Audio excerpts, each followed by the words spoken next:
तर त्याच्या काही शंका आहेत आणि त्या शंका निरसन झाल्या तर मग मी असं मानायला तयार आहे की जीव हा ब्रह्मरूप आहे. त्या 3 प्रकारच्या शंका घेतलेल्या होत्या आणि त्या पहिली जी शंका होते तर भोक्ता, कर्ता आणि कर्ता, भोक्ता आणि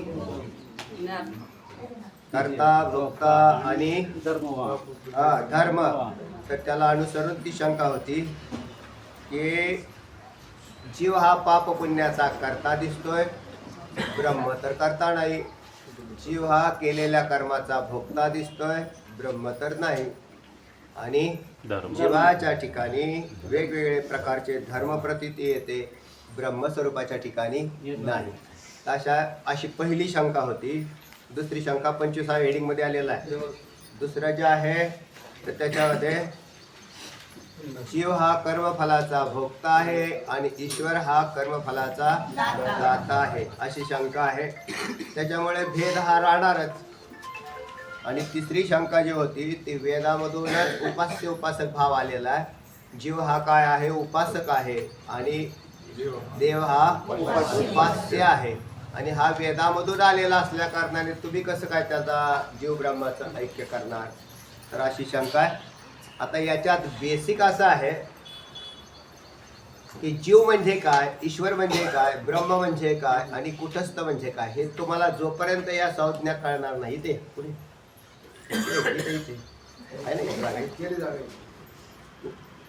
त्याला म्हणाले का शिकते. तर हे वेदांतामधलं बेसिक आहे. चैतन्याचे प्रकार होत नाही, जसे आकाशाचे प्रकार होत नाही. पण उपाद्या लागल्यावर भिन्न भिन्न आकाशाला, तुम्हाला पाणी आणायचं असेल तर कोणत्या आकाशात आणता येतं? घाटामध्ये, म्हणजे गाडग्यामध्ये म्हणा किंवा माठामध्ये पाणी आणता येतं. गाडग्यामध्ये किंवा माठात पाणी साचलं याला कारण त्याच्यामध्ये पोकळी आहे. पोकळी जर नसती तर पाणी साचलं नसतं. आता तुम्हाला म्हणून ते पाण्याचा जर व्यवहार करायचा असेल, पाणी साठवायचं असेल तर त्याच्यासाठी तुम्ही आता तुम्हाला थोडासा मोठा विचार करूया.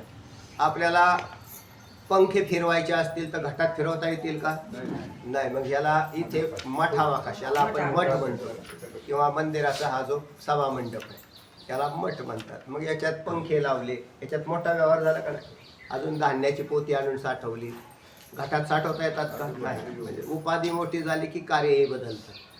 तुम्हाला जर विमान उडवायचं असेल तर मठात उडवा म्हटले, आता कार्य बदललं म्हणून त्याला मोठ्या आकाशाकडे जावं लागतं. त्या मोठ्या आकाशात मग बाहेरून वरून विमानं उडतात, पण इथे उडणार नाही. मग आकाश नाही का? घटात आकाश नाही का? कार्य बदलतं. अगदी तसाच प्रकार जीवाच्या बाबतीत आणि ईश्वराच्या बाबतीत झाला.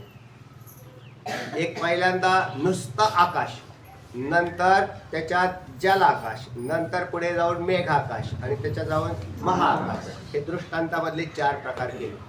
आणि सिद्धांतामध्ये 4 प्रकार केलेत. कुटस्थ चैतन्य, जीव चैतन्य, पदार्थाचं स्वरूप काय, लक्षण काय, याचा विचार करावा लागतो. त्याचे काही प्रकार आहेत का? तर हे सगळं होतं ते याला कारणीभूत त्याचं ज्ञान. जसं एखादा व्यक्ती आला तर त्या व्यक्तीचं तुम्हाला काय ज्ञान आहे? फोटो पाहून व्यक्ती काय कळतो? फोटो पाहून त्याचा चेहरा कळतो. लांबी, रुंदी, उंची, जाडी, फार तर वजनाचा अंदाज करता येईल. हे इतका असा मापाचा आहे का? त्याचं ज्ञान कळालं? तो काय आहे हे कळालं का? तीच अवस्था जीवाची झालेली. जीवाला विचार तुम्ही कोण आहेत असं विचारलं तर ते म्हटले काय माहिती बा, एक तर माझी मला कळालं आणि दुसरंही काही कळालं. आणि हे कळून देण्याचं काम कोण करत आहे? म्हणून जे ज्ञात नाही, अज्ञात ज्ञापकत्वम शास्त्रस्य शास्त्रत्वम, हे शास्त्राचं शास्त्रत्व आहे. अज्ञात असणारं जे ज्ञान आहे ते करून देण्याचं काम शास्त्र करत आहे. तर तेव्हा मग आता तुम्हाला हे कळून देण्यासाठी मी सुद्धा थोडंसं दृष्टांताची भाषा वापरून सांगावं लागतंय, नाहीतर मग डायरेक्ट कळत बी नाही. आत्मा कसा आहे असं म्हटलं तर सरळ सरळ दृष्टांत कोणता आला आहे? आकाशासारखा आहे. आत्मा कसा आहे? का आकाश आत्मा आहे? आकाशासारखा आहे म्हणण्यामध्ये दृष्टांत वापरला, लक्षात आलं ना? आणि दृष्टांत हा कधी सिद्धांताची बरोबरी करत नाही. दृष्टांत आणि सिद्धांत तरी कळतो ना, हा ना. तर म्हणलं की मुखाला दृष्टांत दिला चंद्र, तुमचं मुख तर चंद्रासारखं आहे असं म्हटलं. म्हणजे चंद्र म्हणजे मुख आहे का? नाही. मग चंद्र काय झाला? म्हणजे बा हा म्हणजे हास्यवदन आहे, म्हणजे एकदम प्रफुल्लित आहे, हे सांगण्यासाठी दृष्टांत कोणता केला? चंद्राचा केला. म्हणजे तो बा हसरा चेहरा आहे, अगदी चंद्रासारखा आहे. म्हणजे चंद्र आहे असा नाही, पण त्यातले समान धर्म दिसले म्हणून दृष्टांत वापरता येतो. तसा आत्मा हा कशासारखा आहे? आकाशासारखा. काय त्यातले समान धर्म काय दिसले? सूक्ष्म. आकाश सूक्ष्म आहे आणि आत्मा सूक्ष्म आहे. आकाश व्यापक आहे आणि हे आत्मा अदृश्य आहे आणि आकाशसुद्धा अदृश्य स्वरूप आहे. हे समान धर्म झाले म्हणून तो दृष्टांत वापरला. तर हे कळण्यासाठी वापरलेले आहेत. म्हणून आकाशाचे 4 प्रकार पुढे केले. त्याच्यात घटाकाशाचे, बरोबर ना, घटाकाशाचे लक्षण आलं. पुढे जाऊन जलाकाशाचं लक्षण, हा विषय संपलेला आहे, बरोबर आहे. घटाकाशाचं लक्षण करताना घटामध्ये जी पोकळी त्याला काय म्हटलेलं आहे? घटाकाश असं म्हटलेलं आहे. घटामधल्या पोकळीला आकाश, पोकळीमधलं आकाश ते घटाकाश. जलाकाश कशाला म्हणतात? तर घटामध्ये जे आकाश आहे त्या आकाश स्थित असणाऱ्या जलामध्ये काय झालेलं आहे? आकाश स्थित जल, बस तेवढंच. घाटामध्ये पोकळीत काय भरलं? पाणी भरलं. त्याचं काय झालं? जलाकाश. आणि त्याच्यामध्ये प्रतिबिंब पडलं. आता कोणाचं? तर आकाशाचंच प्रतिबिंब त्याच्यात पडतं. आणि ते कसं पडतं हा विषय स्पष्टीकरण केलेला आहे. एवढंच झालं आहे ना? हां, आता अनुवाद करून सांगा, म्हणजे मी नाही का आता बोलत. कोण सांगताय? कोण सांगतं अनुवाद करून? कोण सांगतं? धनंजय महाराज नाही केला, सांग. चैतन्याचे 4 प्रकार केले. हां, कुटस्थ चैतन्य, जीव चैतन्य आणि ईश्वर चैतन्य आणि ब्रह्म चैतन्य, हां. असे 4 प्रकार केले. 27वे हेडिंग सांगतायत ते जीव ब्रह्म ऐक्य सिद्धी. 29 सांगता. बरं, मग हे पहिले आपले 4 भाग झालेले होते. मेघाकाश सुद्धा झालं होतं आणि महाआकाश सुद्धा झालं होतं. म्हणजे आकाशाचे 4 दृष्टांत अगोदरच संपले 28व्या हेडिंगमधले. ते आकाश, घटामधलं असणारं आकाश. दुसरं जलाकाशात घटामध्ये असणाऱ्या जलस्थित जल व त्या जलात पडणारं प्रतिबिंब. तिसरं आकाश ते आहे ते मेघाकाश, मेघामध्ये असणारं जल आणि त्या जलात पडणारं महाआकाशाचं प्रतिबिंब.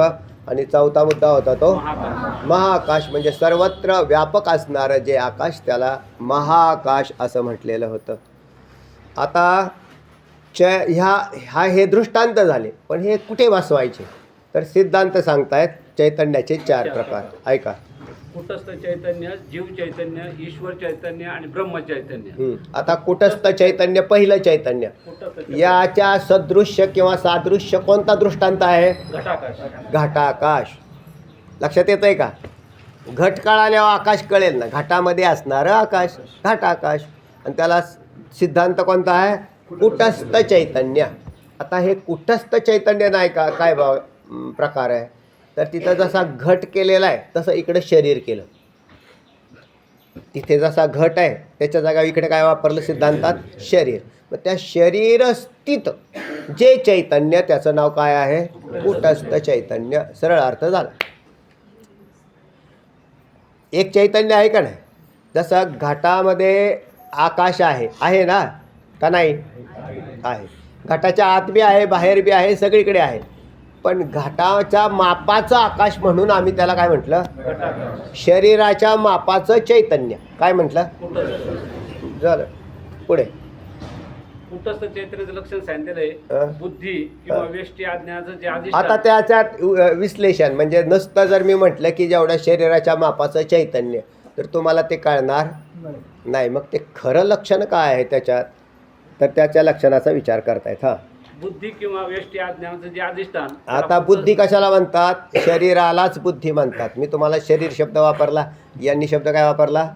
बुद्धी. शरीर महत्त्वाचं का बुद्धी महत्त्वाची? का बरं? चैतन्य नाही तर दगडे सुद्धा चालायला लागले असते. दगडी पळतात का? नाही. दगडात चैतन्य आहे का नाही? काय नाही.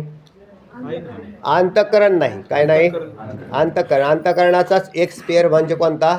बुद्धी असा आहे. किंवा त्याचं मूळ स्वरूप जर पाहिलं तर त्याला वेष्टी अज्ञान असं म्हणतात. आता वेष्टी अज्ञान म्हणजे काय? की अज्ञान तिथं कार्य न वापरता, बुद्धी हे कार्य आहे आणि अज्ञान हे त्याचं कारण आहे, बीज आहे. चला, वेष्टी आपलं कुटस्थाच्या लक्षणात बुद्धी किंवा वेष्टी अज्ञान असे दोन विकल्पने वापरलेले आहेत. आता काही बुद्धी मानतात, बुद्धी मानतात किंवा काही वेष्टी अज्ञान मानतात. आता तेव्हा वेष्टी अज्ञान हा इथला पारिभाषिक शब्द आहे. वेष्टी म्हणजे एका पदार्थाला वेष्टी म्हणतात, अनेक पदार्थाला समेष्टी म्हणतात. इथे आपण बसलेलो आहेत ते सगळे समेष्टी माणसं आहे. म्हणजे सगळी माणसं आपण जर म्हटली, एका झाडाला काय म्हणायचं? वेष्टी. आणि अनेक झाडांना झालं. आता वेष्टी शब्द कळाला. अज्ञान. अज्ञान हे बीज आहे.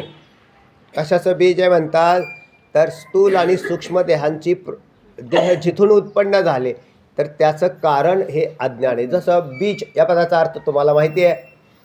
एखादा वटवृक्ष असेल, वटवृक्ष किती मोठा असतो? प्रचंड मोठा असतो. मग प्रचंड मोठा असणारा वटवृक्ष कावळ्याने खाल्लेल्या त्या वडाच्या झाडाच्या अत्यंत सूक्ष्म बियामधून उत्पन्न होतो. त्या बियामध्ये वृक्ष मावतो, बरोबर? तेच बी त्या वृक्षाला जन्म देतं. तसं अज्ञानच या स्थूल आणि सूक्ष्म शरीराची कारणं आहे. आता हे तुम्हाला हळूहळू कळेल, ज्याला कळेल. कारण आता हा 4था तरंग आलेला आहे, त्याच्यामुळे ह्याच्या आधी मी पुष्कळ वेळा सांगितलेलं आहे. जसं कळत जाईल तसं. म्हणून त्याला कारण असं म्हणतात. अज्ञानाचंच दुसरं नाव काय आहे? कारण. आणि वेष्टी म्हणजे एका पुरतं मर्यादित असणारं कारण आणि त्या कारणामध्ये असणारं चैतन्य म्हणजे काय झालं?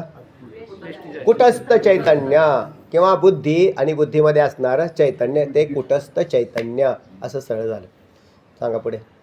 काही ग्रंथकार जीवाची उपाधी बुद्धी मानतात आणि काही ग्रंथकार जीवाची उपाधी वेष्टी अज्ञान मानतात. तर सूक्ष्म दृष्टीने विचार केला तर वेष्टी अज्ञान हे कारण मला योग्य वाटतं. कारण आता योग्य का वाटतं असं त्यांना विचारलं तर ते म्हणतात जीवाच्या 3 अवस्था आहेत. एक जागृत, स्वप्न आणि सुषुप्त. जागृत अवस्थेमध्ये व्यवहार करतो हा, त्यावेळेला म्हणजे जागृत अवस्थेमध्ये असणारं चैतन्य तिथे व्यवहार्य होतं आहे. दुसरं स्वप्न अवस्थेमध्ये असणारं चैतन्य तेही व्यवहार्य होतं. आता जागृत अवस्थेत बुद्धी काम करते, पण तीच बुद्धी जर सुषुप्तीमध्ये गेला तर बुद्धीचा लय झालेला असतो. कारण झोपलेल्या माणसाच्या अंगावर साप जरी बसला तरी त्याला काही देणं घेणं, कारण त्याची बुद्धी लय पावलेली असते अज्ञानात. म्हणून तिथं फक्त शरीर बॉडी असते, पण तो व्यक्ती मात्र त्या अज्ञानात लय. ती बुद्धी ज्या ठिकाणी जाऊन लय पावते त्यालाच अज्ञान असं म्हणतात. बुद्धी कुठे जाऊन लय पावली? अज्ञानात. लक्षात येतं ना? पण त्यालाच अज्ञान असं म्हणतात. चला, आता त्या दोन्हीच्या ग्रंथकाराच्या दृष्टीने बुद्धी किंवा बुद्धी अधिष्ठान, बुद्धी किंवा वेष्टी अज्ञान जे अधिष्ठान त्याला कुटस्थ चैतन्य असं म्हटलेलं आहे. म्हणजे वेष्टी अज्ञान हा शब्द प्रयोग करून त्यांनी काय केलं? सुषुप्तीमध्ये असणाऱ्या प्राज्ञ जीवावरती जे लक्षण जात नव्हतं ते लक्षण गेलं. कोणता शब्द वापरला? वेष्टी अज्ञान. आणि नुसता बुद्धी वापरला असता तर लक्षण कुठं गेलं असतं? जागृतीतल्या जीवावरती गेलं असतं. आता जीव चैतन्याचे लक्षण सांगितलेलं आहे कुटस्थ चैतन्य आणि अनंत जन्मीचे ज्या वासना ज्या अंतकरणात संस्कार रूपाने राहतात ते बुद्धी. आता जीव चैतन्याचं लक्षण काय? ते म्हटले हे जीव चैतन्य नावाचा काय प्रकार आहे? तर पहिल्यांदा डोकं शांत करा आणि तुम्ही स्वतःकडे पहा. तुम्ही कोण आहात? पहिल्यांदा जीव. मी ब्रह्म आहे हे तर ज्ञान इतकी सोपी गोष्ट नाही. पण पहिल्यांदा तुम्ही कोण आहे असं जर म्हटलं तर मग मी एक जीव दिसतोय महाराज. हा जीव कसा बनतो? लगेच त्याची प्रक्रिया पाहायला पाहिजे की हा जीव नावाचा काय प्रकार आहे. तर आता हा कसा बनलेला आहे, त्याच्यात काय काय अंतरंग आहेत हे तुम्हाला शास्त्रच ज्ञान करून देईल. कारण मला जर झालं असतं तर आत्तापर्यंत बिगर शास्त्राचं व्हायला पाहिजे होतं. पण झालं का? जगातल्या लोकांना कोणालाही विचारा किंवा तुम्ही कोण आहेत, तुम्ही कोण आहेत, तर ते म्हणतो बा आत्तापर्यंत तर मला हा प्रश्न कधी पडला, कारण डोकं चालवतच नाही. हा प्रश्न पडला का कोणाला की मी कोण आहे, कुठून आलो, कुठे जाणार आहे, मला हाच देह का मिळाला. मला असं वाटत होतं थोडा गोरा देह मिळायला पाहिजे होता मला. पण मी काळाच का झालो? का बरं? तर हे तुम्हाला कोणाला विचारावं लागेल. पण आपल्याला उत्तर मिळाली का याची? नाही. मला थोडं वाटतं की मला थोडी संपत्ती जास्त पाहिजे होती, मिळाली का? का नाही? कोणाला विचारलं? तर ह्या सगळ्याची उत्तरं शास्त्रातून बाहेर पडतात. म्हणून अध्यात्मशास्त्र नावाचा घटक आहे. जसं केमिस्ट्री आहे, जॉग्रफी आहे, आहेत का नाही? हे सगळे वेगवेगळी शास्त्र आहेत का नाही? मग त्या शास्त्राला तुम्ही मानता आणि तुमच्याच शास्त्राला तुम्ही मान्यता देत नाही. त्याच्यासारखा मूर्ख प्राणी कोण असावा? तुम्हाला ह्या शास्त्राला म्हणजे त्याला कळा ना. मग त्याला विचारलं की तू कोण आहेस? तर तो म्हणतो बा सध्या तरी मला काय कळत नाही, पण सगळे लोक मला जे काय नाव असेल सखाराम, बाजीराव, तुकाराम या नावाने ओळखतात. बरं बरं बरं. आणि मग तुझी जी बॉडी दिसते ती बहुतेक ही शरीर आहे ना, तोच मी आहे. असं म्हणजे तू मेल्यावरती तुझी बॉडी जाळून टाकली. हो. मग तू कुठे गेला? ना म्हणलं मग मी बाहेर जातो म्हणजे तू शरीर नाही. कळालं का? त्या शरीरामधला काय बाहेर जातो? म्हटले जीव जातो. म्हटले आत्ता बरोबर झालं. म्हणजे जीव जातो ना, त्या जीवाचं स्वरूप काय? कळालं का? कोणाच्या आईबापाला सांगता आलं का? जन्म दिले आईबापांनी, पण त्यांना सांगता नाही आलं.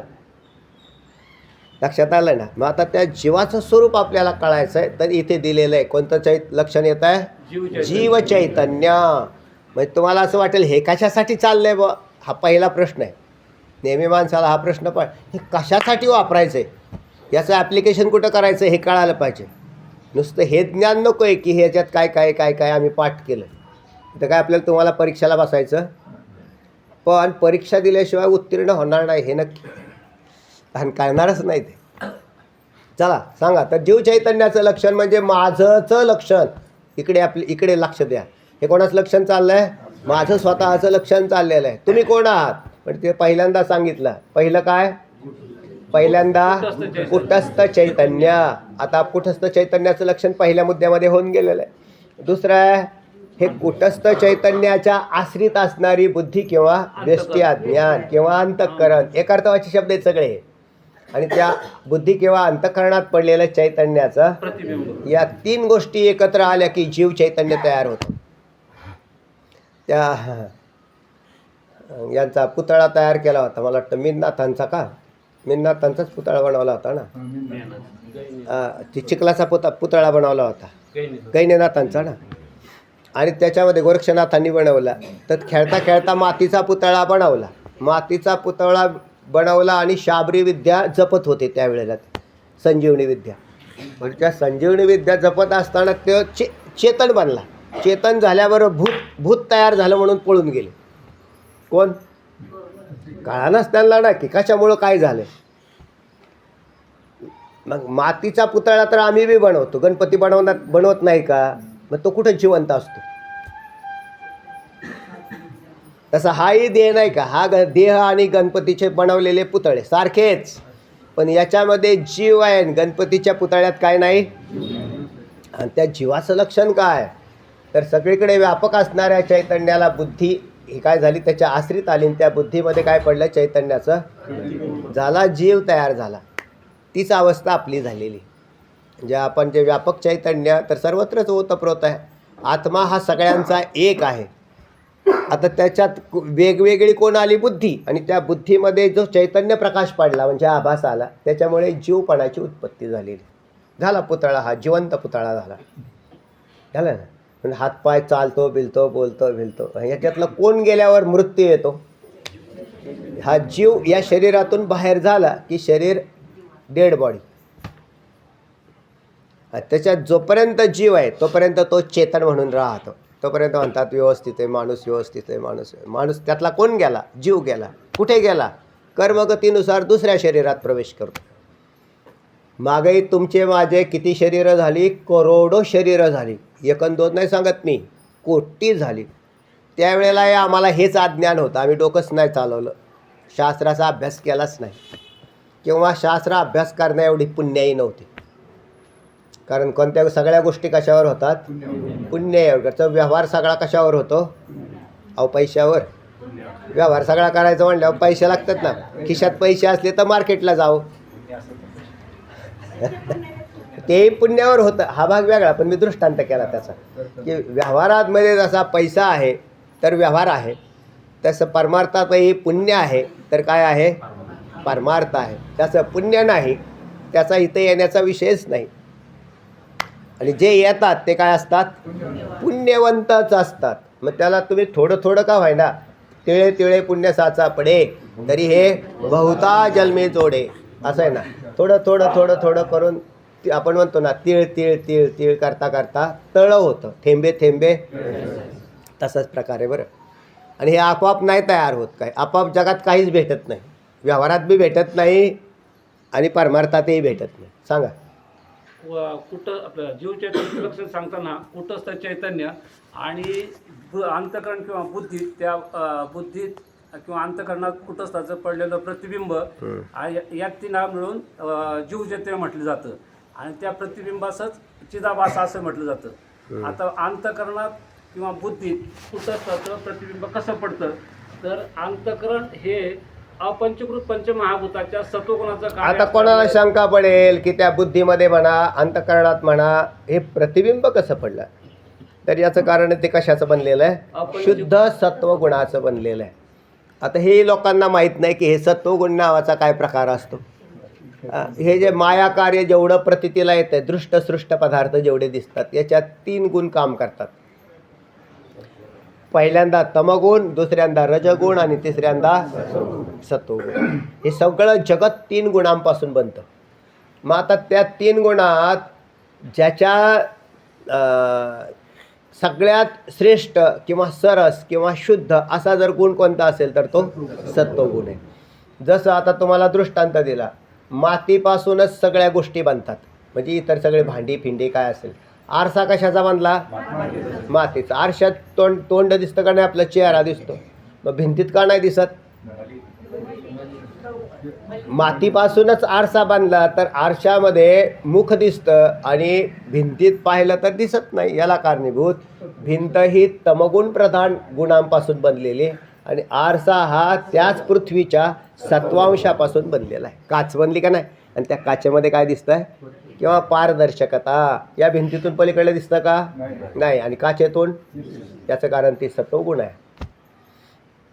लक्षात आलं ना. तसाच या मायेचा सत्वांश काढला आणि त्या सत्वांशापासून एक वस्तू बनली, त्याला म्हणतात अंतःकरण. तुम्हाला आहे का अंतःकरण, तुम्हाला अंतःकरण आहे का, आहे का नाही, आहे.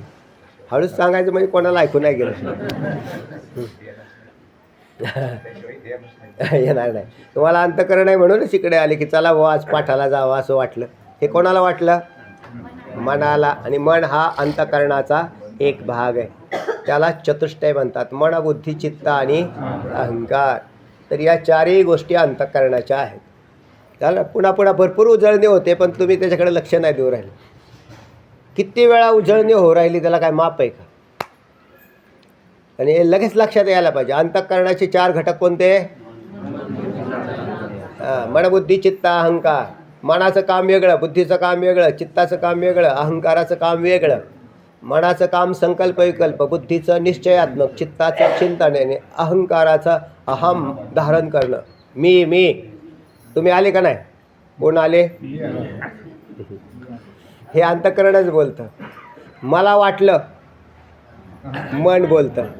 नाही नाही जाणारच पाठाला, बुद्धी होणे. इथं आल्या बरं वाटलं बरं का, चिंतन करायला लागलं. ते हे सगळं एकाच अंतःकरणाचे घटक काम करतात. सोपं आहे का नाही. अवघड काय आहेत मला हे समजत नाही, काहीच अवघड नाही. पण हे कुठे फक्त दिसत काय नाही, पण असल्याशिवाय राहत नाही. हे वरून तर काही दिसत नाही पण आहे, आणि याची व्यवहार करतात ना, आपण प्रत्यक्ष करतोय. चला सांगा. आता एक शंका येईल, व्यापक जे रूपरहित चैतन्य, कुठंसं चैतन्य आहे, याचं अंतःकरणात प्रतिबिंब कसं पडत अशी काही शंका येते. तर त्याच्याकरता उदाहरण दिलं होतं. आकाश हे रूपरहित असून त्याचं प्रतिबिंब म्हणजे शब्द या रूपाने प्रतिबिंब पडतं, तसं रूपरहित कुटस्थ चैतन्याचं सुद्धा अंतःकरणात प्रतिबिंब पडू शकतं. अंतःकरण बी खरं पाहिलं ना तर ते अदृश्य स्वरूप आहे, कारण सत्वगुणाचं शुद्ध कार्य असल्या कारणाने ते सुद्धा कसं आहे, अत्यंत स्वच्छ असं आहे. तेही अदृश्य स्वरूप आहे. नाहीतर एखादा मनुष्य मेला तर तो जाताना दिसला असता. मेलेला मनुष्य हा सूक्ष्म ध्यान, या इकडे बस, दिसतो का आपल्याला? तो इथे मध्ये जागा आहे त्यांना बसायचं. तेव्हा ऐका, मग मेलेला मनुष्य दिसतो का गेलेला? नाही दिसत. मेलेला मनुष्य का दिसत नाही? हा गेला हे नक्की कळालं आपल्याला. कसं कळालं? ते डॉक्टर तर पाहतात, असे नाडी पाहतात. हां, हो, खटखट वाजते बरं का, याचा अर्थ अजून प्राण गेलेला नाही. आणि प्राण हा सूक्ष्म देहाचा घटक आहे. पंचप्राण, पंचज्ञानेंद्रिय, पंचकर्मेंद्रिय आणि अंतःकरण या 16मध्ये आणि प्रकाशित जे आभास यांना काय म्हणतात?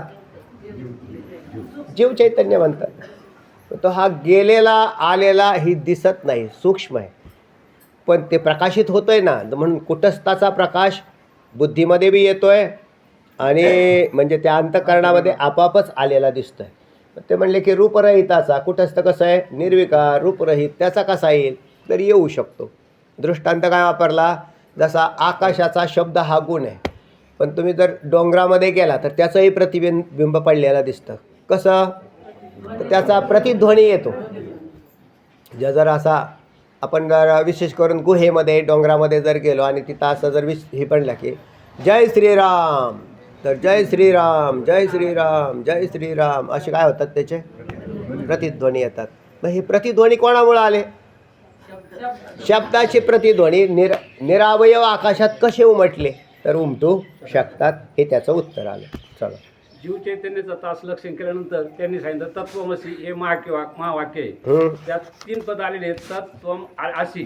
बरोबर. तत्पदाचं जे आहे तर ते ईश्वर चैतन्य तू आहे, तो पदाचं ते जीव चैतन्य तू आहे, आणि अशी पदाने त्यांनी ऐक्य सांगितलेलं आहे. बिलकुल. म्हणजे ते ईश्वर चैतन्य. आता पहा, हा तरी विषय का आणला?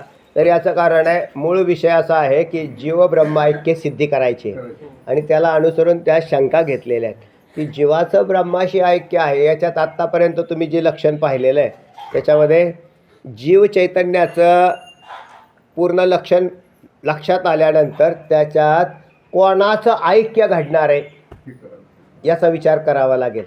काय असतं? बरेचसे पदार्थ एकत्र झाल्यावरती त्या पदार्थांचं विघटन करणं आणि त्यातल्या कोणत्या पदार्थाचं कोणत्या पदार्थाशी ऐक्य आहे याचा शोध लावणं. आणि असा शोध लागला की समजून घ्यायचं तुम्हाला हे शास्त्र कळालं. तसा आता जीव चैतन्यामध्ये आपण जे घटक पकडले की व्यापक असणारं चैतन्य, त्याला कुटस्थ चैतन्य असं केलं. आता व्यापक केलं मी त्याला.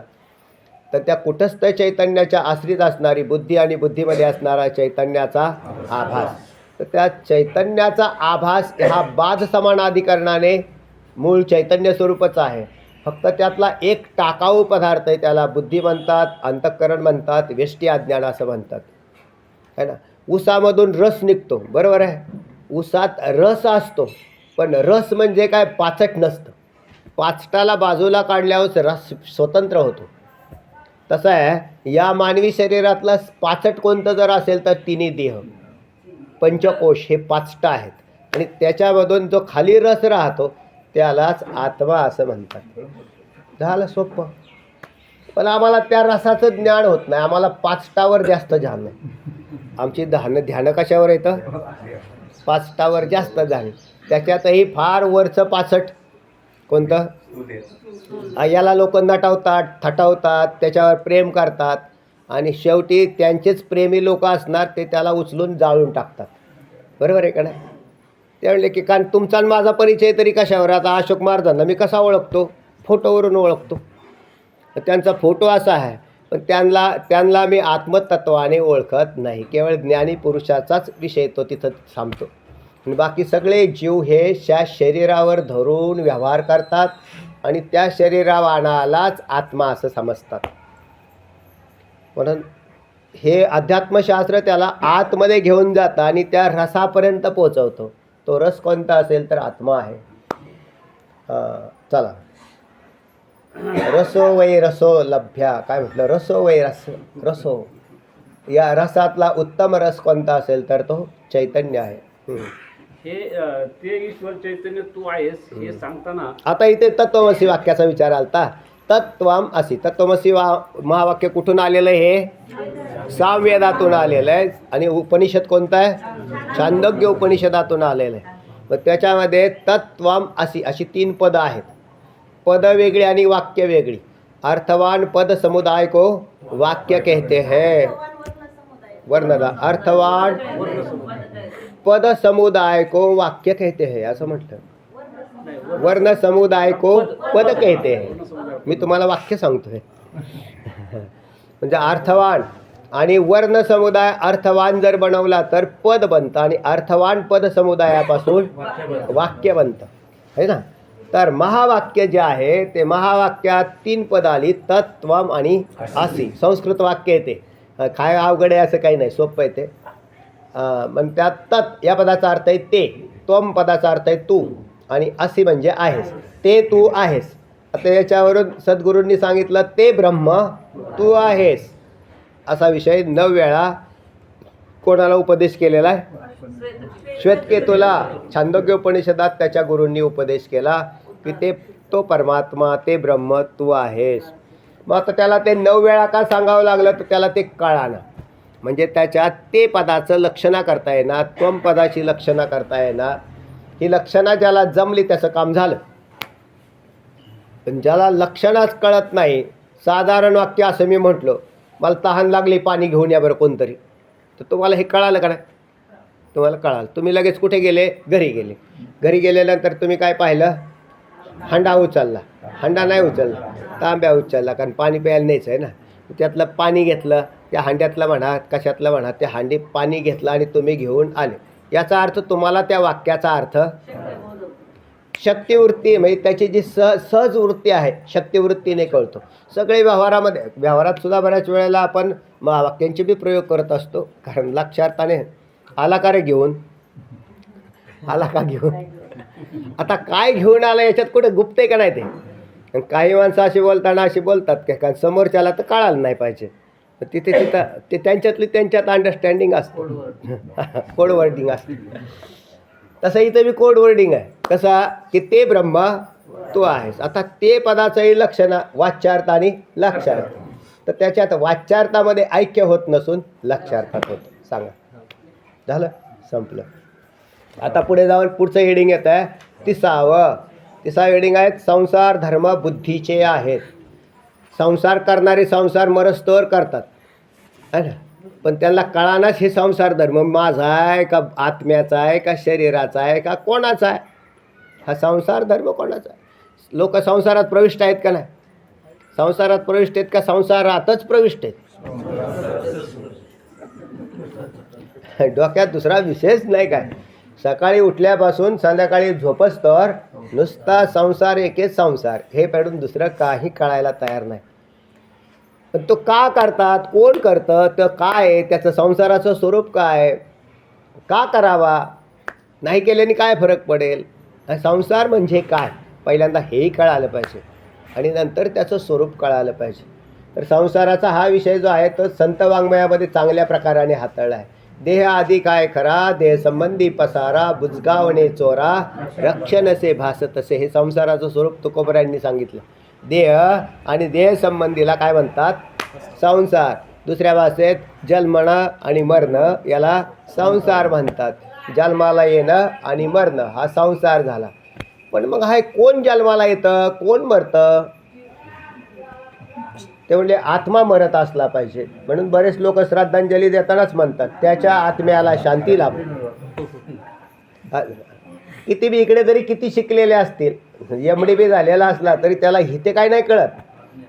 वैद्यकीय शास्त्र भिन्न आहे आणि अध्यात्मशास्त्र एखादा कुठल्याही एखाद्या शरीरामधला त्याचा अभ्यास करून एमडी बी बनलेला असला तरी त्याला आत्मा कळत नाही आणि आत्मा कळणार बी नाही.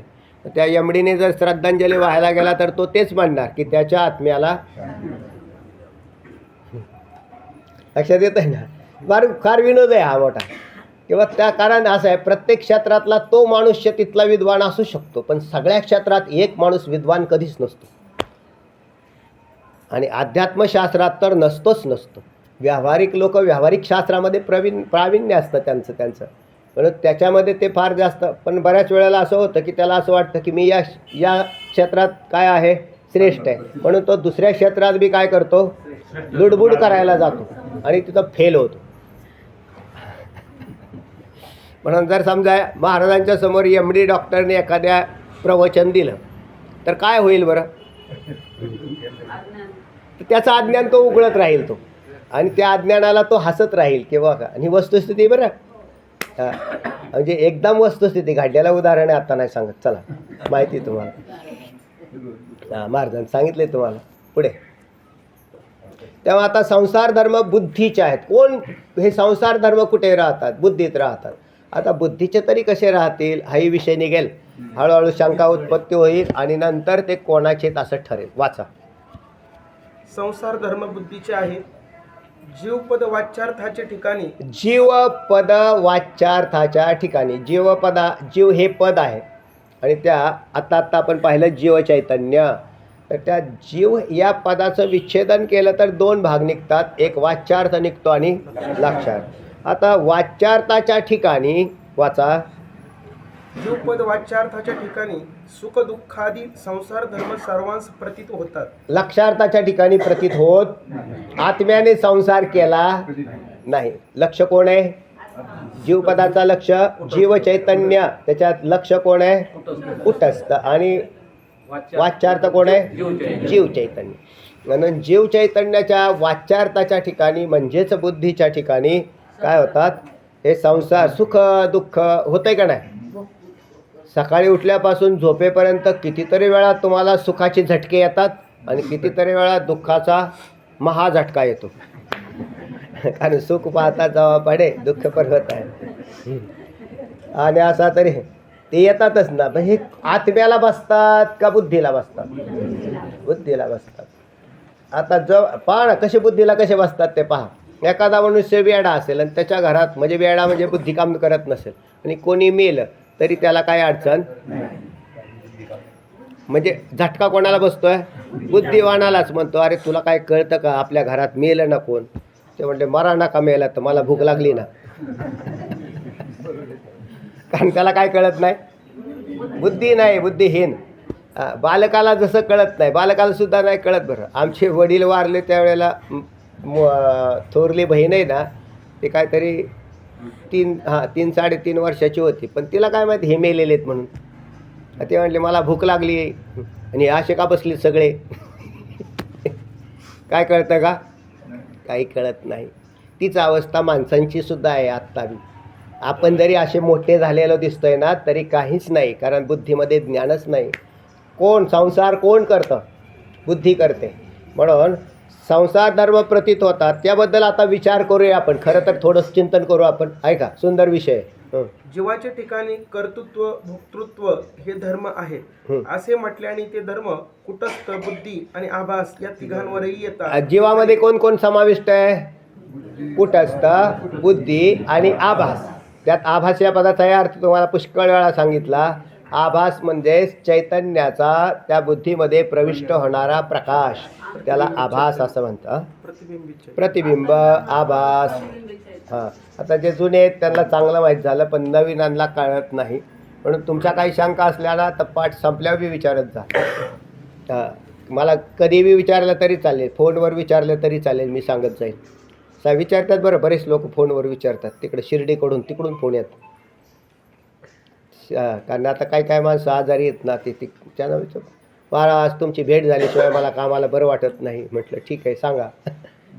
ते आमचे विशेष करून गोंदकर आबा ते थकले झोपून असतात, तेव्हा ते 1-1.5 महिना झाला की फोन करतात. अशी अशी शंका आहे बरं का महाराज, सांगा काय शंका. आता मला बरं वाटलं. आहेत का नाही, तसे विचारत जा. कारण शंका निशंक होणं म्हणजे ज्ञानाची बाजू पक्की होणं आहे. आणि जर शंका राहिली तर तुम्ही कच्चे तसेच राहिले. कारण असं आहे, संशय जोपर्यंत आहे तोपर्यंत ज्ञान पक्क होत नाही. ज्याच्या मनात संशय आहे ना, काय करावं, बरेच लोक लाजतात, विचारावं का नाही विचारावं. परत म्हणतील महाराज सारखं सारखं तेच विचारता. तुम्ही 100 वेळा विचारलं तरी मला काय अडचण नाही. एकच शंका 100 वेळा विचारलं तरी सांगेल. फक्त विचारा. म्हणजे पण तुम्हाला अभ्यास करावा लागेल ना, कारण शंका त्यालाच येते की ज्याला ते म्हणले अण्णा म्हणायचे की जे माणसं अभ्यासच करत नाही त्यांना काहीच शंका नाही. शंका कोणाला आहे? जे अभ्यास करतात आणि काही कळतं आणि काही कळत नाही, तेव्हा शंकेची उत्पत्ती होते. आणि ज्याला सगळंच कळतं त्याला बी काही शंका नाही, कारण एका झटक्यात कळालं सगळं. चला सांगा. जीवाच्या ठिकाणी कर्तृत्व भोक्तृत्व हे धर्म आहेत. कोणत्या जीवाच्या ठिकाणी? वाच्य का लक्ष? वाच्य. हे बी लक्षात ठेवा, कारण जीवाचे दोन प्रकार, लक्ष आणि वाच्य. आणि वाच्य जीवाच्या ठिकाणी कर्तृत्व भोक्तृत्व हे धर्म प्रतीतीला येतात. मूळ शंकेमध्ये बी तसाच प्रकार आहे. असे म्हटल्याने ते धर्म कुटस्थ बुद्धी आणि हा, आभास. आता पण वाच्याच्या ठिकाणी असले तरी ज्या वेळेला 3 पदार्थाचा मिळून एक घटक बनतो त्यावेळेस सगळ्यांच्यावर टाकले जातात. म्हणून आता असं आहे, जीवाच्या लक्षण केलं त्याच्यामध्ये कुटस्थ बुद्धी आणि बुद्धीतला प्रकाश म्हणजे आभास हे मिळून काय झाला? जीव झाला. आता महाराज कर्तृत्व भोक्तृत्व हे धर्म कोणाचे? तर म्हणले तिघांच्यावर पहिल्यांदा तरी टाकावे लागतात आणि जीव टाकतोच. म्हणून बोलताना आपली जी भाषा बदलते ना, किंवा त्याच्या आत्म्याला थोडीफार शांती लाभली पाहिजे. आता आत्मा नावाचा एक घटक असतो हे त्याला कळालं, पण आत्मा हा एकच घटक फक्त जीव चैतन्यात समाविष्ट आहे असं नाही, तर 3 घटक तिथं आहे उपस्थित आहेत. म्हणून तिघांच्यावरही गेले. पहिल्यांदा कोणावर गेले? कर्तृत्व भोक्तृत्व धर्म हे कोणावर गेले? त्या तिघांना मिळून गेले एकत्र. आता पैकी तुम्हाला शोधन करायचं पुढे जाऊन. चला. पण ते जीवपणाचे सर्व धर्म म्हणजे कर्तृत्व भोक्तृत्व पापपुण्य व सुखदुःख इत्यादी बुद्धीसह चिदाभासाचे आहेत, कुटस्थाचे नाही. हे वास्तविक शास्त्राचं अज्ञान असल्याने कळत नाही. कुटस्थाच्या ठिकाणी कोणतेही धर्म नाही. या तिघांचे मिळून जो एक जीव बनतो त्या जीवाच्या ठिकाणी हे टाकावे लागतात. लक्षात येतं ना? त्याच्यात समाविष्ट कोण नाही. जसा सूर्याच्या प्रकाशात सगळे व्यवहार होतात. एखाद्या चोराने चोरी केली आणि एखाद्या दानशूराने दान केलं. कोणाच्या प्रकाशात? सूर्याच्या प्रकाशात. सूर्यावर काय परिणाम आहे? तो तर अलिप्त आहे, पण सूर्य जर उगवला नसता तर व्यवहार झाला नसता. तसा कुटस्थ चैतन्य म्हणजे आत्मा, त्याच्याच प्रकाशात बुद्धी व्यवहार करते. म्हणून असं आता त्याच्या प्रकाशात व्यवहार करते म्हणले की म्हणते त्याचं बी नाव घ्या आपल्या केसमध्ये ॲड करून. कोणाचं? सूर्याचं म्हणा किंवा आत्म्याचं म्हणा. तसा प्रकार इथे झालेला आहे. आता समजा एखाद्याने चोरी केली तर कोर्टामध्ये असं होतं का की सूर्याचं नाव पहिल्यांदा द्या? कारण सूर्य जर नसता, त्या चोराने सांगायला पाहिजे की बाबा सूर्य जर उगवला नसता तर आम्ही चोरी केली नसती. तेव्हा युअर ऑनर तुम्ही काय करा, पहिल्यांदा सूर्याचं नाव पहिल्या याच्यातल्या, नंतर आम्ही पुढे पाहू. तेव्हा ते जज म्हणतील तुम्हाला काय कळतं का? जगातले सगळेच व्यवहाराला कारण जरी सूर्य असला तरी सूर्य अलिप्त आहे, हे कळालं का नाही? तसा आत्मा सगळ्या व्यवहाराला कारण आहे, पण तो कसा आहे? सूर्यासारखा. टाकायचं का नाही त्याचं नाव यादीत? चला पुढे. कुटस्थाचे ठिकाणी आहेत असे भ्रांतीने वाटते. पण लोकांना असं वाटतं ना ते भ्रांतीने आहे ना म्हटले. असं कसं काय? तर्क करणाऱ्या माणसाला काय अडचण आहे का? कारण तो जर नसता तर असं झालं. बुद्धी तरी चोरी करेलच कशी? ऑब्जेक्शन पहिल्यांदा. बुद्धी जड आहे का नाही? मग जड बुद्धीवरती तुम्ही जे हे आरोप करताय हे चुकीचे. हे कसे आहेत? एकदम चुकीचे आहेत, कारण ती काय करतच नाही. मग ती तिला कारणीभूत कोण ठरला? म्हणजे चैतन्याचा प्रकाश. म्हणून चैतन्याच्या प्रकाशामुळे बुद्धीने काम केलं. मग त्याला ॲड करायला पाहिजे का नाही? ह्या कर्तृत्व भोक्तृत्वामध्ये ॲड करायला पाहिजे का नको? तर आता याच्यात एकाला ॲड करता येतं, कारण त्याच्यात थोडं असं म्हटलं की त्याच बुद्धीमध्ये असलेला जो आभास, त्याच्याकडून हे म्हणजे आभास आणि बुद्धी हे 2 चावटपणा करतात. म्हणजे कर्ता भोक्ता हे गुणधर्म कुठे गेले? बुद्धी आणि आभास या जोडीकडे जातात आणि मूळ चैतन्य तसंच राहतं, ते समाविष्ट होत. कारण तेच अंतिम सत्य पदार्थ केवळ चैतन्यच आहे. आणि तोही नसता तर मग जगत नावाचा पदार्थ अस्तित्वात बी नसता आणि आपले बी जन्म नसते. चला. कुटस्थाचे ठिकाणी आहेत असे भ्रांतीने वाटते. हा. ही भ्रांती ही बुद्धीसह आभासासच होती. आणि ही भ्रांती बी कोणाला होते? बुद्धीसह आभास म्हणजे चिदाभासासत असणाऱ्या बुद्धीला होते. हं. कारण कुटस्थ आता शब्दाचा- बुद्धी नावाचा काय प्रकार आहे हे तुमच्या लक्षात आला? अध्यात्मशास्त्रानुसार बुद्धी वेगळी आणि वैद्यकीय शास्त्रानुसार मेंदू वेगळा. मेंदू आहे ना, हा स्थूल देहाचा घटक आहे. मेंदू प्रत्येक वेळेला बदलतो. मेंदू ही स्थूल यंत्रणा आहे. त्या स्थूल मेंदूमध्ये बुद्धी प्रकाशित आहे आणि ती बुद्धी जाते आणि येते, म्हणजे अंतःकरणासहित येते आणि जाते. नंतर एखादा मनुष्य मेला आणि त्याचा मेंदू जाळून टाकला, ते मेंदू म्हणजेच बुद्धी असं जर तुम्ही ठरले तर ती जळून गेली. मग त्याला परत राहील का? नाही. म्हणून बुद्धी ही भाग भिन्न आहे आणि तो लिंग देहाचा घटक आहे, स्थूल देहाचा घटक. हां, आता स्थूल देहामधली जी यंत्रणा ज्ञान होतं ते काय नखांना होतं का? नाही होत. पण मेंदूमध्ये ज्या सेल्स आहेत त्या वैद्यकीय शास्त्रानुसार, तर त्याच्यामधून मग तो आपल्याला ज्ञान होतं. त्याचा एखाद्याचा मेंदूत बिघाड झाला तर बुद्धी चालते का? त्याच्यावरच ठरतं ना. वेडा मनुष्य, शहाणा मनुष्य, अतिहुशार मनुष्य, हे कशावर ठरतं आहे? त्या बुद्धीवर ठरतं. तर ते बुद्धीची ही यंत्रणा आहे आणि ती एका देहापुरती काम करते. लक्षात येतं ना? आणि त्याच्यामध्ये असणारी बुद्धी ही सूक्ष्म देहाची यंत्रणा आहे. म्हणून इथं ज्या वेळेला बुद्धी शब्द प्रयोग केला जातो तेव्हा स्थूल देहाचा आम्ही फारसा विचार न करता सूक्ष्म देहाचा विचार करून बोलतोय. चला. कारण कुटस्थ शब्दाचा अर्थच निर्विकार असा आहे. कुटस्थ या पदाचा अर्थ तुम्हाला गेल्या वेळेस सांगितला होता ना. कुट अधिक स्थ बरोबर कुटस्थ. स्थ या पदाचा अर्थ स्थित असलेला आणि कुट या पदाचा अर्थ आहे ऐरण. ऐरणीप्रमाणे स्थित असलेला. जशी सोनाराच्या ऐरणीवर अनेक पदार्थ म्हणजे अनेक दागिने घडतात, पण आयरन बदलते का? आयरन नाही बदलत. म्हणते कशी असते? स्थ असते, म्हणजे स्थित असते. आणि म्हणूनच त्या जे चैतन्य असं स्थिर आहे त्याला कुटस्थ असं म्हणतात. नावावरून त्याचे भाग पडतात. चला सांगा पुढे. सोनाराच्या ऐरणीप्रमाणे सर्व अलंकाराहून अलिप्त आलं का? किंवा कुट म्हणजे मिथ्या. आता कुट या पदाचा अर्थ काय म्हटलं मी तुम्हाला? आयरन किंवा दुसरा अर्थ आहे मिथ्या म्हणजे खोटा, आणि स्थ म्हणजे स्थित म्हणजे खऱ्या पदार्थावर खोटा पदार्थ स्थिर राहणं, असा एक अर्थ तयार झाला कुटस्थ. त्याच्यावर कोण आला? बुद्धी खोटी आणि आत्मा खरा. अशी जी बुद्धिस्थ स्थ या पदाचा अर्थ आहे असंग रूपामध्ये राहिलेला म्हणजे स्थित राहिलेला. तो कुटस्थ. असा कुटस्थ शब्दाचा अर्थ आहे. बरोबर. यावरून कोणताही धर्म कुटस्थाचा नाही. हां. ते सर्व धर्म आभासाचे आहेत. आता कुटस्थाचे कोणते धर्म? तर कोणतेच धर्म नाही. उलट आत्मा हा निधर्मी आहे. त्याच्या ठिकाणी कोणताही धर्म नाही, गुण नाही, जाती नाही, वर्ण नाही, नाम रूप संबंध, जाती क्रिया भेदू, हा आकाराशीच प्रवादू, वस्तुसी नाही. पुढे सूक्ष्म विचार केला तर संसार धर्म आभासाचेही नाही.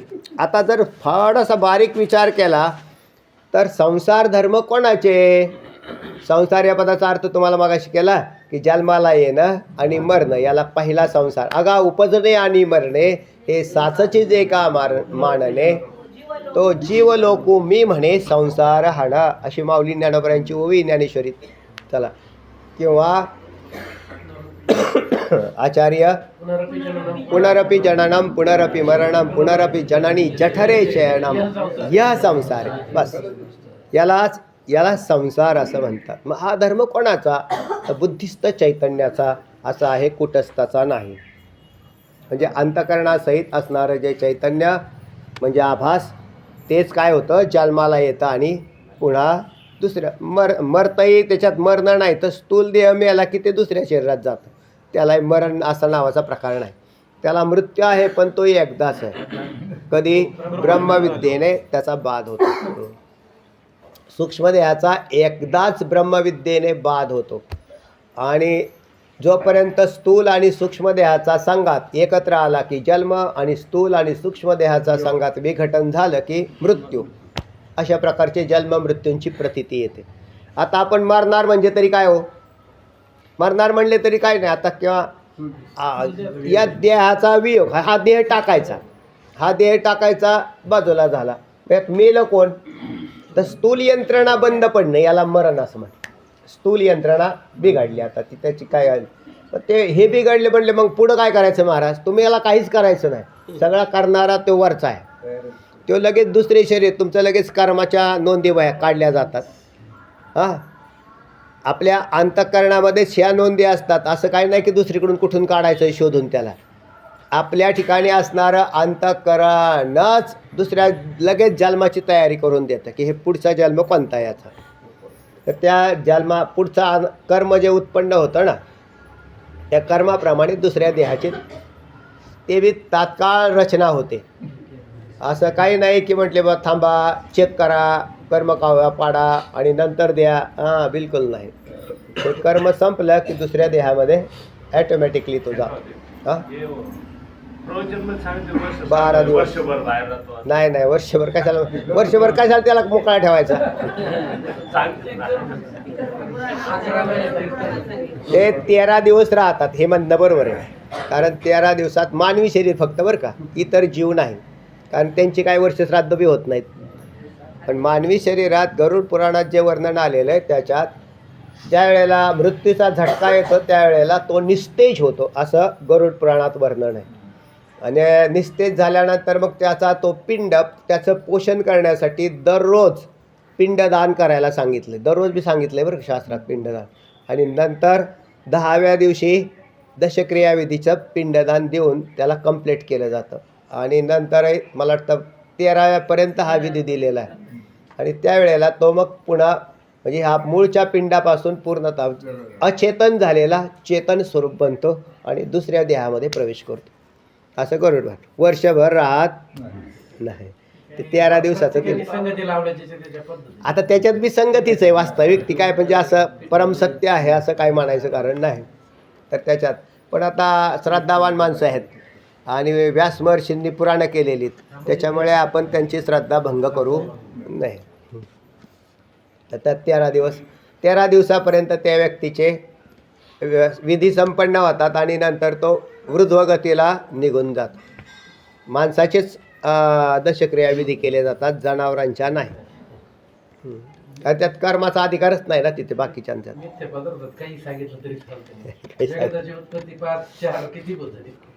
आम्ही सांगितलेलीच आहे की मग तिथं तरी काय करायचं हा प्रश्न. चला, कारण आभास तरी कुटस्थाचा किंवा ब्रह्मचैतन्याचाच आहे. बरोबर आहे. आभास कोणाचा आहे, कुटस्थाचा म्हणा किंवा ब्रह्मचैतन्य, ह्याच्यात काय भेद आहे. व्यष्टी रूपामध्ये आम्ही कुटस्थ शब्द वापरलेला आहे चैतन्याला, त्यालाच ब्रह्मचैतन्य म्हणतात. हां, चैतन्य जर निर्विकार आहे तर आभास विकारी कसा होईल. हां, चैतन्य निर्विकार आहे तर आभास विकारी कसा होईल, तर होणार नाहीच. हां, बिंबरूप चैतन्यात जे धर्म नाहीत ते प्रतिबिंबरूप आभासास कुठून येतील. बरोबर आहे. बिंबरूप चैतन्यात जे धर्म, एखाद्याच्या तोंडावरती तो मशा नाही, मशा आहे ना माहिती, ते काळा असतो तो मस. आता आरशामध्ये मस काय दिसायला लागली, मूळ बिंबात आहे म्हणून दिसली, नसेल तर तसं चैतन्यात जे धर्म नाहीत ते प्रतिबिंबात तरी कसे येतील. चला, डोक्यात जर पागोटे नसेल तर आरशातील प्रतिबिंबात पागोटे घातलेले पागोटे म्हणजे फेटा कसा दिसेल. नाही, पण प्रत्यक्ष सुखदुःख धर्म दिसतात, त्याची वाट काय. तुम्ही दिसत नाही म्हणतात, पण आम्हाला तर सुख दुःख दिसतंय, त्याची काय वाट आहे. ऐका, असे कोणी विचारेल तर त्यास इतकेच सांगणे आवश्यक आहे की ते सर्व धर्म आभासाचे नसून एकट्या बुद्धीचेच आहेत आणि त्याच बुद्धीत आभास असल्यामुळे बुद्धी संबंधाने आभासाचे आहेत. जसे पहिल्यांदा तिघांच्यावर टाकले होते, कुटस्थ, चैतन्य, बुद्धी आणि आभास. त्यातला वजा कोण केलं, कुटस्थ, कारण तो निर्विकार आहे, त्याचा काही संबंध नाही. मी तुम्हाला सूर्याचा दृष्टांत वापरला त्याला. आता राहिले का म्हटले, मग हे धर्म कोणाचे म्हटले, बुद्धीचे आणि आभासाचे. आता त्याच्यातही आभासाचे नाही तो, म्हणजे आभासाचे का नाही, मूळ बिंबातच नाहीत तर प्रतिबिंबात कुठून येतील? असं म्हटलं. मग खाली कोण राहिली आता? बुद्धी सापडली. आता बुद्धीचेत असं म्हणा. आता परत शंका अशी आहे, बुद्धी तर महाराज जड आहे. बुद्धी कशी आहे? जड आहे. मग बुद्धी सुद्धा सुटली. एकंदरीत कोणीच गुन्हा केलेला नाही. लक्षात आलं? गुन्हा कोणी केला? आता कोणाकडेच सापडणार ना, आम्ही तरी काय करणार? ऐका, फार सुंदर केस आहे. जसे पाण्यात पडलेले प्रतिबिंब हलत नसते, हा, त्याचप्रमाणे बुद्धीचे संसार धर्म बुद्धीच्या संबंधाने आभासाच्या ठिकाणी दिसतात. तर वास्तविक पाहता काय म्हटलं त्यांनी दृष्टांत केला, जसे पाण्यात पडलेले प्रतिबिंब हल्ले म्हणजे पाण्यात पडलेले प्रतिबिंब पाणी हल्ले म्हणजे हल्ल्यासारखे दिसते. कोण हल्लं? का प्रतिबिंब हल्लं? तर प्रतिबिंब हल्ल्यासारखं दिसतं. आता जसा चंद्र आहे आणि चंद्र आपण पौर्णिमेला इथं, कोणती पौर्णिमा? कोजागिरीला असं दुधामध्ये असं मोठं पातेलं ठेवलं आणि दूध ठेवलं तर त्याच्यामध्ये जर शांत असेल तर अगदी स्थिर प्रतिबिंब दिसतं. वर डोक्यावर यावा चंद्रमा, आकाशात ढग नसावेत, दिसते का ना? आणि आज पातेलं हलवलं, पातेलं हलवल्यामुळे काय झालं? दूध हललं. दूध हलल्यामुळे चंद्र बी हलला. वाटला पण वास्तव नाही. त्या पद्धतीने त्याचप्रमाणे बुद्धीचे संसार धर्म बुद्धीच्या संबंधाने आभासाच्या ठिकाणी दिसतात. आता वस्तुतः जर आभासाच्याच ठिकाणी संसार धर्म नाहीत असे सिद्ध झाले, वाचा, तर मग ते धर्म कुटस्थाचे मुळीच नाहीत हे निराळे सांगावे. आता कुटस्थाचे बी नाहीत हे निराळे सांगायचं काय राहिलंच नाही. आता याविषयी प्रतिपादन विद्यारण्य स्वामींनी तृप्ती दीपात विस्ताराने आता आपला तृप्तीदीप चालू होणारच आहे ना. आता एक चालू आहे चित्रदीप, आणि चित्रदीप संपल्यावर तृप्तीदीप. त्याच्यामध्ये जो आलेला विषय तो सांगतायत. चला. बुद्धीमध्ये अनंत जन्माच्या पापपुण्याचे संस्कार आहेत. हां, बुद्धीमध्ये काय आहे? संस्कार आहेत. ते कुठे राहतात? बुद्धीत राहतात. आपल्याला बुद्धी आहे का नाही? बुद्धी म्हणजे मेंदू नाही, हे मगाशीच तुम्हाला सांगितलं. तर तो सूक्ष्म देहाचा एक घटक आहे, त्यालाच अंतःकरण असं म्हणतात. आणि अंतःकरण रूपी ही काय आहे? एक प्रकारचं मेमरी कार्ड आहे, चिप्स आहे एक, की ज्याच्यामध्ये जसं तुमची एवढी एवढी चिप जी असते ना, लौकिक व्यवहारात दृष्टांत विज्ञानाचे फार सुंदर आलेले आहेत. आता पाव एवढ्या एवढ्या चिपमध्ये हजारो जीबीचं काय बसतात? हजारो जीबीच्या फायली बसतात. ते म्हणजे कसं काय बसतील बरं एवढे? पूर्वी या ऑफिसेस होती ती सगळी बंद झाली आणि एक चिप आली तेवढी, बरोबर का? हे तरी चिप आहे ना, ती स्थूल आहे. पण अंतःकरण रूपी जी चिप आहे तिचा शोधच लागलेला नाही आणि ती आपल्यामध्ये बसवलेली, आणि त्या चिपमध्ये करोडो जन्माचे संस्कार कर्मासहित जागची जाग्यावर आहे.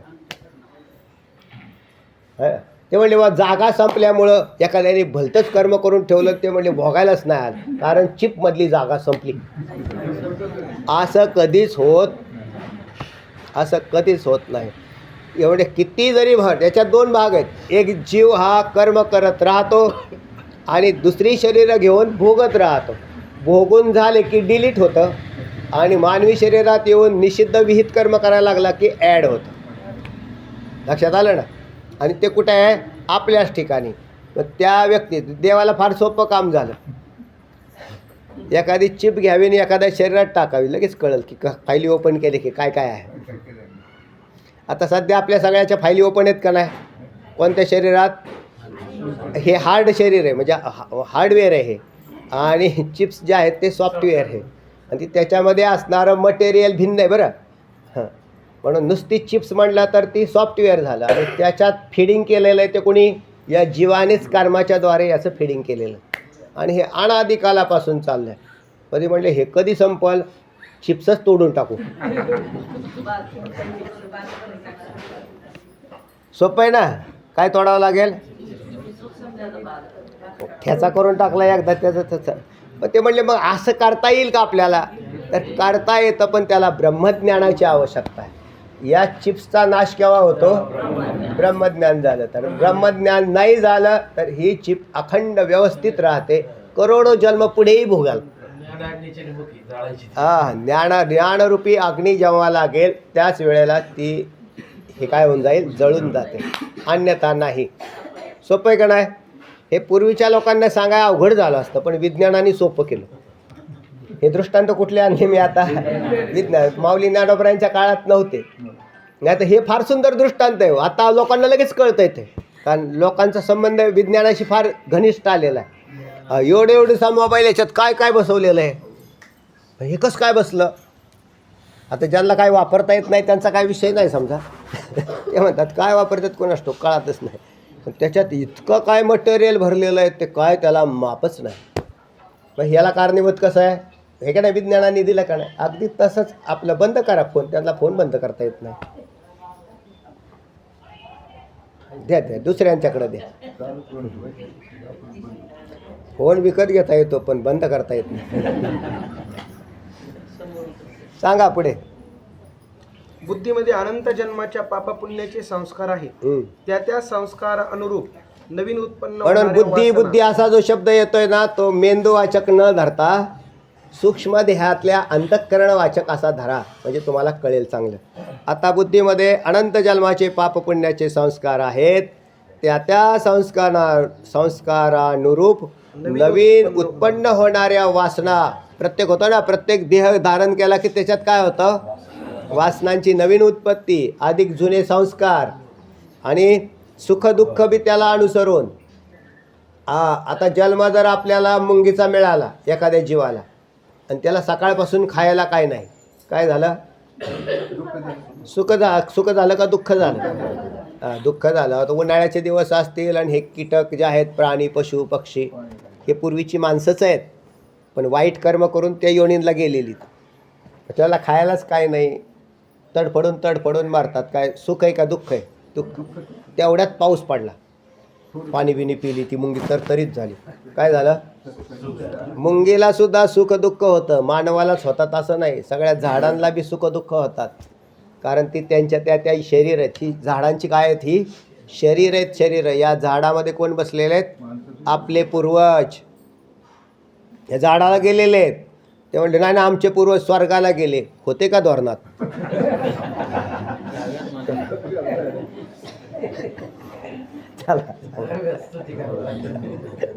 आता दहाव्यात स्तुती करावी लागते, वा असा होता तसा होता. पण ते जर नंतर पाहिलं रेकॉर्ड चेक करून तर ते काहीच कामाचा नाही. चला.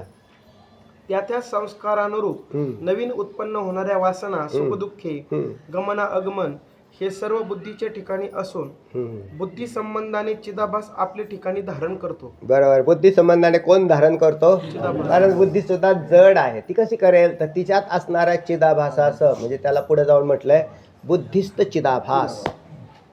चला. कुटस्थ चैतन्य तर सर्व अवस्थेत सर्व विकारांहून रहित असूनही आभासाच्या भ्रांतीने ते विकार कुटस्थाच्या ठिकाणी प्रतीत होत. तर ते वास्तविक पाहता कुटस्थाच्या ठिकाणी काहीच नाही आहे, कारण तो केवळ काय आहे? शुद्ध चैतन्याचा प्रकाश आहे. त्याच्यात बुद्धी आली आणि बुद्धीत आभास आल्याने जीवपणाची उत्पत्ती झाली. म्हणून हे दोन्ही धर्म कुटस्थाचे बी नाहीत आणि आभासाचे नाहीत, तर बुद्धीचे धरा. तर बुद्धीवर बी टाकता येत नाही वास्तविक पाहता. पण बुद्धी आणि चिदाभास यांच्या दोघांच्या संबंधातून जीवपणा आलेला आहे. त्या जीवाच्या ठिकाणी हे धर्म जातात. आणि हा जीव दोघांच्या संबंधातून उत्पन्न झालेला तो खोटा आहे. कसा आहे? खोटा आहे. मग खोट्या जीवाच्या ठिकाणी पापही लागलं, पुण्य लागलं, सुख लागलं आणि दुःखही लागलं, संगती बी लागली. भोगणारा भोगता खोटा, भोग्य खोटं आणि भोगही खोटा. पण हे ज्या वेळेला जीव भोगतो त्यावेळेला तो खरा मानून भोगतो. त्याच्या ठिकाणी काय संगती आहे? एखाद्या माणसाची चोरी झाली आणि 25 तोळं सोनं गेलं. किती गेलं? किती रुपयाचं? 37.5 लाख झाले. हिशोब क्लिअर सांगतो असतो. 37.5 लाखाचं गेलं का नाही? 37.5 लाखाचं सोनं गेल्यावर ते तो आनंदाने हॉटेलमध्ये जाऊन जेवण करायला लागला. असं होणार? त्याला सारं चव गेली तोंडाची. झाले का नाही? दुःख. सोनं खरं आहे का खोटं आहे? खोटं. आणि ज्याला दुःख झालं तोही खोटा. पण दुःख तर भोगलं ना त्याने. 4 दिवस जेवला नाही, 4 दिवस जेवला नाही, हे दुःख भोगलं का नाही त्याने? खरं समजून भोगला. त्याला जर हे कळालं असतं सोनं खोटं, ज्याचा आहे तोही खोटा, जे आहे तेही खोटं आहे ना. कळो येईल अंतकाळी प्राण प्रयाणाचे वेळी, राहती निराळी रांडा पोरे सकळ. सकळ शेवटी चोरी होणार आहे का नाही तुमची? समजा एखाद्याने 100 तोळं सोनं जमा केलं, किती लाखाचं? 1.5 कोटीचं. आणि मरायच्या वेळेला तो घेऊन गेला नाही, मग कुठे गेलं? चोरीलाच गेलं. ते म्हणले नाही, पोरांना दिलं. पोरच चोर आहे. कळानच ना. लक्षात आलं का? बाहेरचा चोरच चोर आहे असा नाही, तर पोरच चोर आहेत हे ज्याला कळालं तो तत्वव्यक्त आहे. आणि ज्याला कळत नाही, नाही ना माझी पोरं कशी चोर असतील, पाहू तुला नंतर बघ कळलं.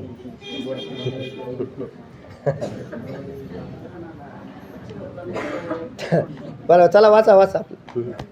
याप्रमाणे महावाक्याच्या विचारास उपयोग व्हावा म्हणून जीवचैतन्याची लक्षणात संसार धर्म वास्तविक कोणाचे आहेत याचा विचार सांगितला. बरोबर. तर आता आपला विषय असा झाला की संसार धर्म बुद्धीचे आहेत असं हेडिंग आलं होतं. तर त्याच्यामध्ये संसार धर्म बुद्धीचे म्हटलं तरी याच्यात पहिल्यांदा जीवाच्याकडे जीव लक्षण केलं. जीवामध्ये कुटस्थ बुद्धी आणि बुद्धीत असलेला आभास असं लक्षण झालं. आणि याने मिळालेला जीव असतो. पण ते म्हणले आता चैतन्यावरती तर लक्षण जात नाही म्हणून कुटस्थाला वजा केलं. आणि ते कळालं सुद्धा की कुटस्थाचे म्हणजे आत्म्याचे कोणतेही संसार धर्म नाही. मग खारा हाता राहिली बुद्धी आणि या दोघांच्यावर टाकले. पण नंतर असं लक्षात आलं की याच्यात आभासाच्या ठिकाणी सुद्धा मूळ बिंबातच नाही तर प्रतिबिंबात कशी येतील. मग म्हणले मग बुद्धीला धरा. बुद्धीला धरायला गेलं तर ते म्हणले मायाकृत चिप्स आहे ती, ते जड चिपला काय कुठं सजा देत बसले काय का नाही. लक्षात आलं ना. बुद्धी म्हणजेच अंतःकरण, त्यालाही काय करता नाही येणार.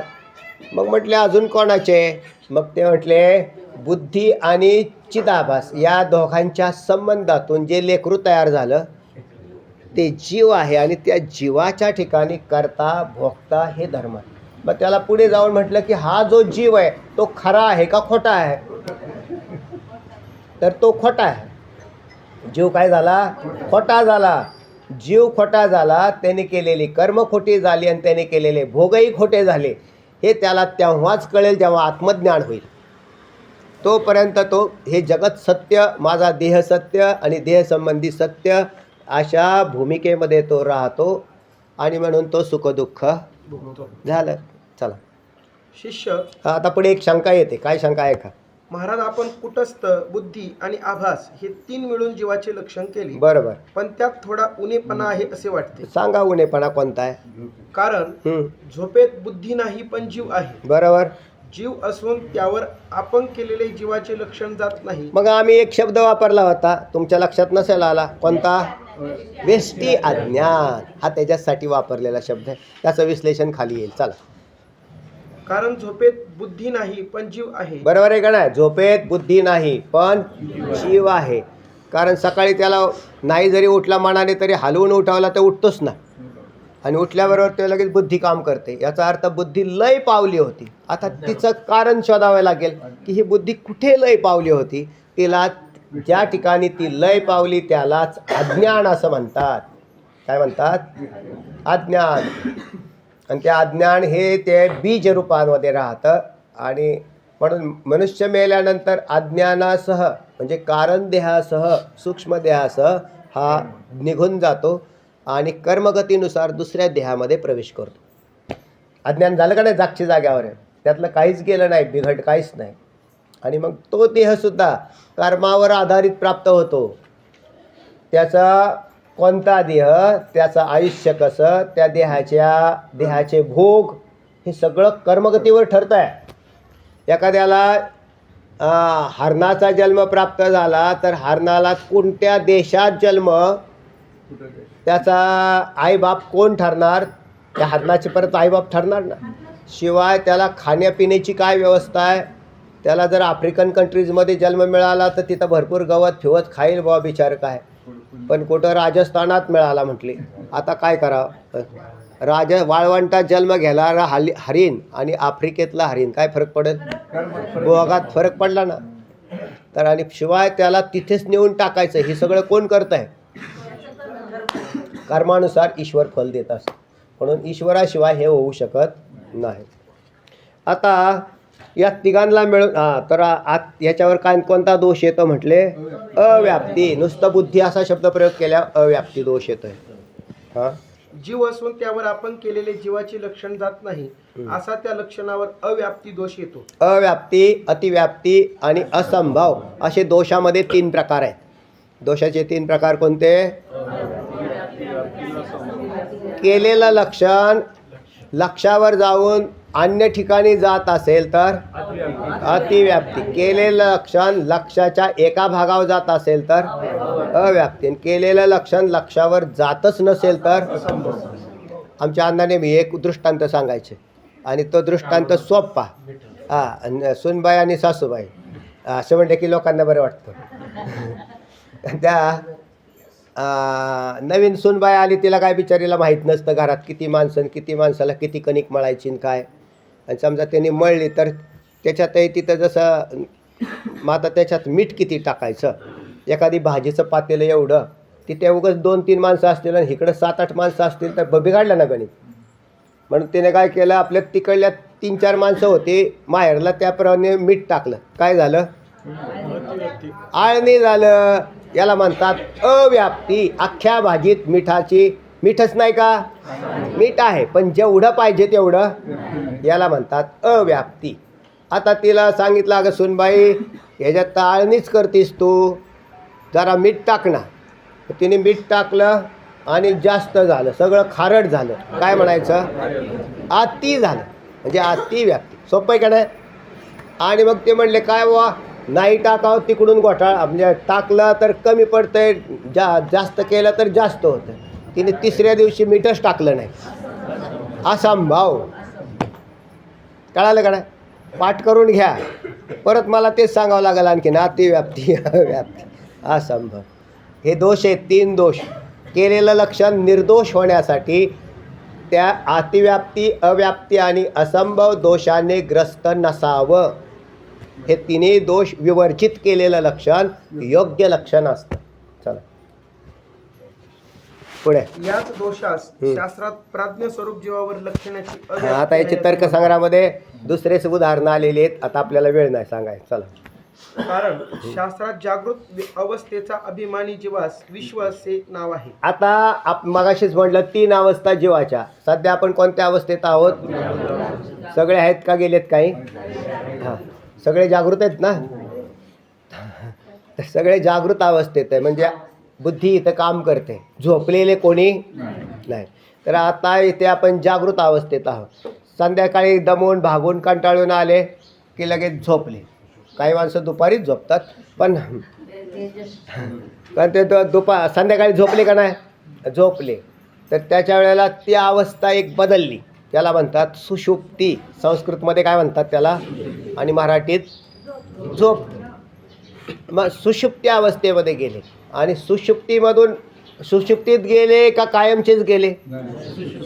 सुषुप्तीत गेले. कायमचे गेले नाही. हां, कायम दुसऱ्या दिवशी उठणार नाही. तर मग सुषुप्तीमधून जागा झाला तर त्याच्यानंतर एक 3री अवस्था येते, त्याला स्वप्न अवस्था असं म्हणतात. 3री अवस्था कोणती? स्वप्न. हा एक क्रम झाला. सध्या जागृत, संध्याकाळी, आणि उठताना स्वप्न, आणि स्वप्नानंतर परत जागृत. असा हा जीव खेळतो. याच्यात त्या 3 अवस्थेतल्या जीवांना नावं बदलतात. एका अवस्थेचा, 2 अवस्थेचा, 3 अवस्थेचा अभिमानी. म्हणजे जागृतीत स्थूल देह, सूक्ष्म देह आणि कारण देह हे 3ही काम करतात. म्हणून 3ही देहांना, उपाद्यांना धरून अवस्था आहे ती जागृत अवस्था. त्याला विश्व असं म्हणतात. नंतर सुषुप्ती अवस्थेत फक्त एकच राहतो. एक कोणता? कारण देह. तिथं सूक्ष्म आणि स्थूल या दोन्हीही देहांचं विस्मरण आहे, म्हणजे कारणात लय पावतात. म्हणून एकाच देहाचा उपाधिवान, कारण देह उपाधिवान सुषुप्ती अवस्था. स्वप्नात गेल्यावर सूक्ष्म देह आणि कारण देह स्वप्नाचं कथन जागृतीत करतो ना तो, तर सूक्ष्म देह नाही मांडला तर कथन करणार म्हणून दोन अवस्थांचा अभिमानी, दोन देहांचा अभिमानी, स्थूल आपल्या सूक्ष्म आणि कारण देह या दोन देहांचा अभिमान जिथे धारण होते ती अवस्था तैजस. एकच देहाला धारण केलेली अवस्था प्राज्ञा आणि तिन्ही देहांच्या मार्फत केलेला व्यवहार हा विश्व. लक्षात येतं का नाही? म्हणजे एका देहाला धरून केलेला व्यवहार सुषुप्ती. सुषुप्तीत कोणता देह आहे? कारण देह. आणि दोन देह लय पावलेले आहेत. आता स्वप्नामध्ये दोन देह आहेत. कोणते? कारण आणि सूक्ष्म. आणि एकाचा लय आहे. स्वप्नात हा देह वापरला जात नाही, स्थूल देह, तर तिथं सेपरेट कल्पित देहाची उत्पत्ती होते. आणि तिसरी जी अवस्था आहे मग त्या तिन्ही अवस्थांना नावं आलेली. कोणती? इथे आलेली नावं पहा. जागृतीतला विश्व, स्वप्नाभिमानी तैजस आणि सुषुप्त्याभिमानी प्राज्ञा. तर अशा प्रकारे या तीन अभिमान धारण करणाऱ्या म्हणजे वेगवेगळे अभिमान धारण करणाऱ्या जीवांना हीच नावं येतात. एकाच जीवाला ही तीन नावं येतात, तीन अवस्थातल्या. हां, जागृती. ते जागृती, स्वप्न, सुषुप्तीची लक्षणं केलेली आहेत तर्कसंग्रहात. हां, पुढे. कारण शास्त्रात जागृत अवस्थेच्या अभिमानी जीवास विश्व असे नाव आहे. बरोबर. स्वप्न अवस्थेच्या अभिमानी जीवास तैजस असे नाव आहे. हां, आणि सुषुप्त अवस्थेच्या अभिमानी जीवास प्राज्ञ असे म्हणतात. हां, हे लक्षात आलं का? पण हे सगळे व्यष्टी दृष्टीने आले बरं का. एका जीवाला धरून असे शब्द आलेत. सध्या तुम्हाला काय म्हणायचं? जागृत अवस्थेतलं विश्व. हे सध्या तुमचं नाव कोणतं आलं? विश्व. तुम्हाला झोपल्यानंतर काय म्हणायचं? प्राज्ञ. प्राज्ञा. झोपल्यावर काय म्हणायचं? हां, प्राज्ञ. सुषुप्त. प्राज्ञा. झोपल्यावर काय म्हणायचं? प्राज्ञ. मी सांगतो ते लक्षात ठेवा. ह्याच्यात काय लिहिलं ते नंतर वाचत पाहा. आत्ता तुम्ही कोणत्या अवस्थेत आहे? जागृतीतल्या तुम्हाला काय म्हणतात? विश्व. झोपताल तुम्ही त्यावेळेला काय म्हणायचं? प्राज्ञा. हां, आणि ज्या वेळेला स्वप्नामध्ये जाल त्यावेळेला. आता इथं लिहिताना त्यांनी विश्व, तैजस आणि प्राज्ञ केलं. तुम्ही खालचं वाचून नाही सांगायचं. चला. वर दिलेले जीवाचे लक्षण मानले तर ते प्राज्ञ स्वरूप जीवावर जात नाही याचे समाधान सांगावे. तर हे तुम्ही जे लक्षण केलं होतं कोणतं? बुद्धी, कुटस्थ, बुद्धीमध्ये पडलेला चैतन्याचा आभास, हे जे लक्षण केलं हे कशात जात नाही?